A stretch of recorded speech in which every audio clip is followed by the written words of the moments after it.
Hi everyone! Okay, today's video is slightly different because we are filming in KL, Malaysia, Kuala Lumpur, Malaysia. And what we're going to share with you is some requirements and experiences that we have for flying in from Singapore to Malaysia. So 4 things we're going to share with you. Firstly, it's passport and travel insurance. Secondly, is some issues that you might face when you're using MySejahtera App. Thirdly, it is the testing requirement to come to Malaysia. And fourthly, our experiences from at the airport in Changi Airport and also in KLA Malaysia Airport. Yeah. So I'm going to begin with number 1, which is the passport validity as well as travel insurance. So as you know, you need a passport to enter Malaysia, and many of you have not traveled for more than 2 years like us, so you might have expired. And if you know, last time passport renewal might take only a week or 2 weeks at most, but if you look at the ICA website right now, it takes minimum 1 month for it to be ready. So if you're traveling anytime soon, please check your passport validity and renew it way in advance if you are traveling, if you have future plans to travel. Next up would be the travel insurance. Now, if you're flying into Malaysia, you will actually need to have a travel insurance covering at least US dollars 20,000 US dollars requirement. So you have to upload that as evidence as well. Okay, next up is the MySejahtera App, which is a requirement by Malaysia government to download and install. Okay, so basically when we try to download, right, we face some issue because even foreigners, a lot of reviews, right, online saying that they have some issue using the app. But basically overall what we see is that because we are just not very familiar with the app. So some issues that we're going to share with you is 4 things, okay? So firstly is that the account issue, like we logging in or registration, they will tell you that basically when you register, they will tell you, okay, your account registration has been noted. They will update you again once it's so-called activated lah. But the email will never come. Okay, so you just maybe wait a couple of hours and then log in again. It will work. Okay, so just take note of your registration ID and also the password that you register with. Log in again, it will work. Yeah. And the next one would be the place of residence. Obviously, most of us don't have a place of residence in Malaysia. So just put the hotel that you're staying in or a friend's place that you're staying, wherever that you're staying at. The third thing that you would also need to fill up would be the contact details of relative. I believe that was the exact word they used, relative. And obviously, not many of us have relatives in Malaysia, and if you don't, you can just include the hotel contact details as the contact number. Yeah. And next thing is vaccination. So basically, we need to upload our vaccination status or details into the app. But basically, we were told to actually go under this overseas vaccination to so-called upload our vaccination, but it will never be updated in the app. Yeah. So what we did is we actually went to this portion under MySejahtera. So it will link you in the app, right? It will link you to the website, and then from there you upload your travel itinerary, like when you're traveling and all that. And also there's a portion for you to upload your vaccination status, the QR code. So I think you need to notarize it first, and then you upload the QR code into the MySejahtera portal, and then it will take maybe a couple of days. It will update in the app already. Yeah. If not, you'll probably be waiting months, and if you see many people who wrote in, they say they did 1 month or 2 months and they still have not been, it's not updated yet. Yep. So the next one that we're going to talk about would be the testing requirements that you actually need. So for Singaporeans, good news is that you don't have to do an on-arrival test. Only the pre-departure test is required. So we've done this maybe 2 days ago. Yeah. So let's have a look at how it went. So one of the criteria that we actually need to fulfill before boarding a plane to Malaysia is actually to complete a pre-departure test. And basically you can choose between the ART or the PCR. So naturally you would choose the ART because it is cheaper.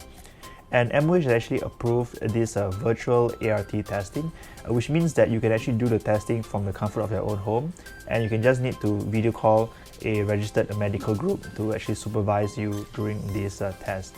So basically there are lots of companies we actually offer, there are all the medical groups, and we've actually chosen this Kingston Medical Group because they actually give the lowest rates, which is about $12 during working hours. And if you need to do it outside the office hours, then it would be about $24. So it's actually quite reasonably priced. So as you can see, I'm actually waiting for the Zoom video call to start very shortly. But of course, you need to prepare for yourself this the test kit. This is not included in the price of $12. So yeah, let's see how it goes later.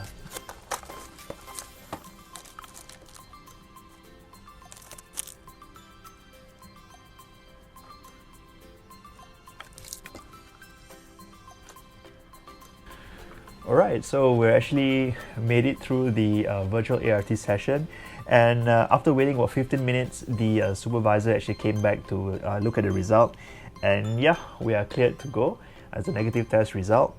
And almost immediately they actually process the result on the spot, and we will actually receive the SMS to confirm that you are negative within like I think about 4 or 5 minutes. And at the same time, you will also receive a result slip about your result through your email. So you just need to upload this onto the MySejahtera app and you're all good to go. So yeah, great experience. Okay, so that was our experience. And don't forget you need to also upload an evidence of your pre-departure testing. Basically, you'll receive a memo from whichever healthcare group that you actually went on to do the test with. And you need to go onto your traveler card, which is actually on the MySejahtera app. So this will be under my automatically, profile. yeah, it's automatically created once you actually do the pre-departure form. And so you need to also note that once you actually submit the memo, it will be from pending to submitted. It will be in green color. Yeah, so then you know that then you have actually achieved fulfilled that requirement. So last thing after you do all this is to travel. So our experiences is from Singapore. So upon arrival at Singapore Changi Airport, right, they will actually ask you for the app to make sure you actually have the app firstly, and also have your traveler card, and that you submitted your the pre-departure testing as well. Yeah. If not, I don't think you can fly lah. Yeah. Which is good because if not, then if they don't check, you fly into Malaysia and they reject you and you have to come back Singapore. Yeah. Which is a bad thing. Yeah. And then when we are arrival into Malaysia, so basically they don't really ask me a lot of things. We were actually initially told that we are to print out all our documents. Hard copy. Yeah, the hard copy of the memo, our vaccination and all that. But for my case, the immigration officer actually didn't ask to see it. They asked only for the app, MySejahtera app, and traveler card basically, and also asked me if I have a return ticket which I need to show, and also yeah, actually basically that's about it. Yeah, it's quite interesting because for my experience, very different. Mine was more of like verbally, they checked with me like, what am I here for? Do I have my insurance? And that's about it. And but we also noticed that the people in front of us, they actually wanted to see the hard copy of all these things that you have done. So I think that the experiences could be different depending on who you get on that day itself. But just remember to have all this done and this hard copy also printed, just in case you don't have data or something wrong with your phone on that day itself. It's better to have it than to scramble for it. Yeah. So yeah, that's about it that we have for this video. If you find this video useful, please like below. It will help us with the YouTube algorithm. Okay, and also share with your friends who are traveling to Malaysia by air.